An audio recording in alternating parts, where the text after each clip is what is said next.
नमस्कार, मैं हूं भाई शिवम। मणिपुर में अब सरकार की मुश्किलें बढ़ने वाली हैं। ये मुश्किल बढ़ाई है सीजेआई ने, क्योंकि जब सरकार नाकाम साबित हुई तो सुप्रीम कोर्ट को मोर्चा लेना पड़ा इस राज्य में, और अब निश्चित तौर पर सरकार के लिए जवाब देना मुश्किल हो रहा है। सीजेआई डीवाई चंद्रचूड़ ने कहा है कि सरकार बताए कि मणिपुर में हिंसा को रोकने के लिए क्या कदम उठाए गए अभी तक। यह बात तब पूछी गई जब राज्य के मुख्यमंत्री ने इस्तीफे का तमाशा किया और इस्तीफा पत्र फाड़कर फेंक दिया गया। इस तमाशे के बाद काफी किरकिरी हुई, कई सवाल खड़े हुए, और यह सवाल भी खड़ा हुआ कि आखिर बीजेपी सरकार हिंसा प्रभावित इस राज्य के लोगों के लिए कितनी गंभीर है। मणिपुर में मैतेई और कुकी समुदायों के बीच झड़पों में करीब करीब 120 से ज्यादा लोगों की जान जा चुकी है।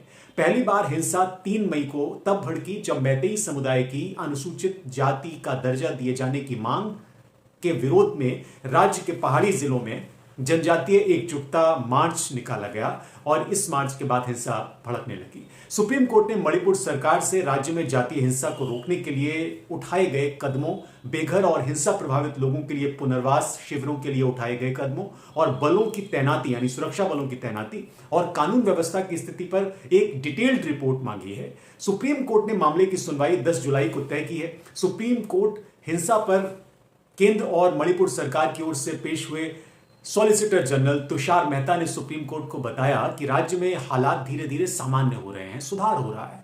सुप्रीम कोर्ट ने सोमवार को मणिपुर सरकार को जातीय हिंसा प्रभावित राज्य में पुनर्वास सुनिश्चित करने और कानून और व्यवस्था की स्थिति में सुधार के लिए उठाए गए कदमों की एक डिटेल्ड जानकारी देने के लिए कहा है, और कहा है कि इसमें डिले नहीं होना चाहिए, इसको तय समय पर दिया जाना चाहिए।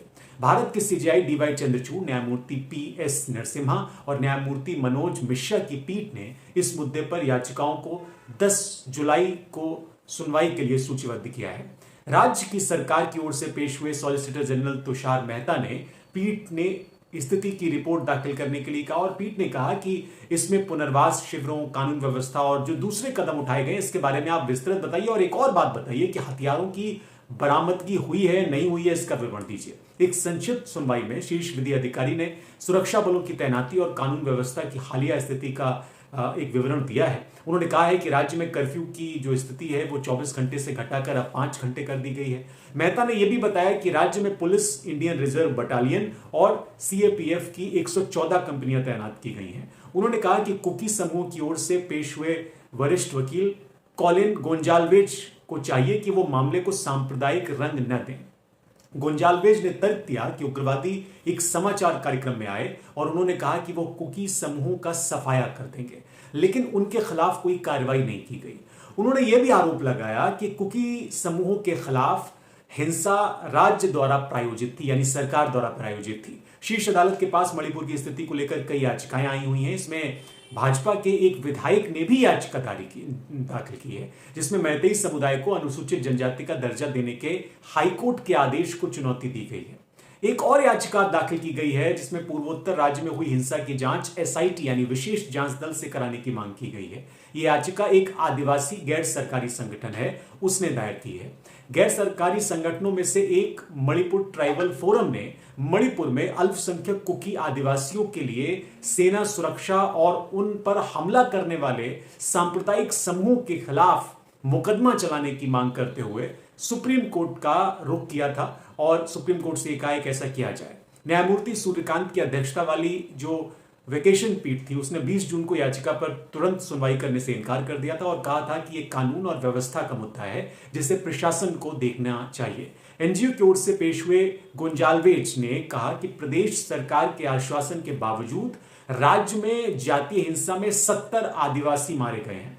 सॉलिसिटर जनरल ने तुरंत सुनवाई के अनुरोध का विरोध करते हुए कहा था कि उस वक्त की सुरक्षा एजेंसियां हिंसा रोकने और सामान्य स्थिति को बहाल करने की पूरी कोशिश कर रही हैं।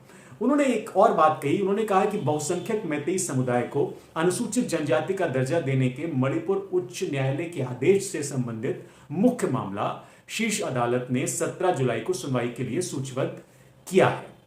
मणिपुर में मैतेई और कुकी समुदायों के बीच झड़पों में करीब 120 से ज्यादा लोगों की मौत हुई है, जो मैंने आपको पहले बताया। पहली बार जो हिंसा शुरू हुई वो 3 मई को शुरू हुई और उसके बाद से लगातार वहां पर हिंसा का माहौल बना हुआ है। हालात सामान्य नहीं हो पा रहे हैं और ऐसे में सवाल यह भी उठ रहा है कि प्रधानमंत्री नरेंद्र मोदी वहां क्यों नहीं गए, गृह मंत्रालय ने क्यों वहां पर उसको कंट्रोल नहीं किया। आपको बता दें कि 53% मैतेई हैं और ज्यादातर इंफाल घाटी में ये मैतेई रहते हैं। जनजातीय नगा और कुकी आबादी का जो हिस्सा है मणिपुर में वो 40% है और वो पहाड़ी जिलों में रहते हैं।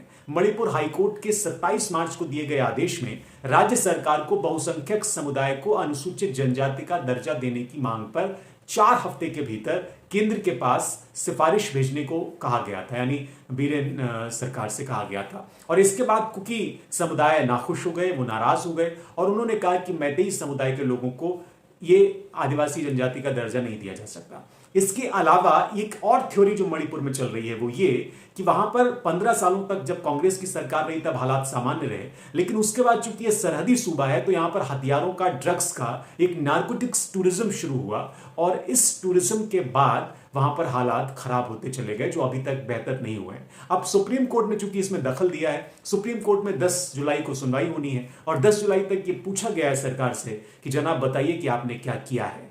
निश्चित तौर पर यह उम्मीद की जानी चाहिए मणिपुर के लोगों के लिए कि वहां पर हालात सामान्य हो, लोग जन सामान्य की तरह अपना जीवन जी सकें, क्योंकि वहां बच्चे भी बहुत प्रभावित हुए हैं। अभी हाल ही में राहुल गांधी ने जब दौरा किया तो उस तरह की वहां राहत शिविरों की जो तस्वीरें आई वो चौंकाने वाली थी। फिलहाल इस कार्यक्रम में इतना ही, और भी जो जानकारी होगी हम जरूर आपको मणिपुर से जोड़ी देंगे। आपको ये कार्यक्रम कैसा लगा जरूर बताइए और देखते रहिए न्यूज़ नशा। और आप हमसे जुड़े रहने के लिए सब्सक्राइब करें YouTube पर, फॉलो करें Twitter पर और लाइक करें Facebook पर। और ज्यादा जानकारी के लिए आपको टाइप करना होगा सिर्फ न्यूज़ नशा।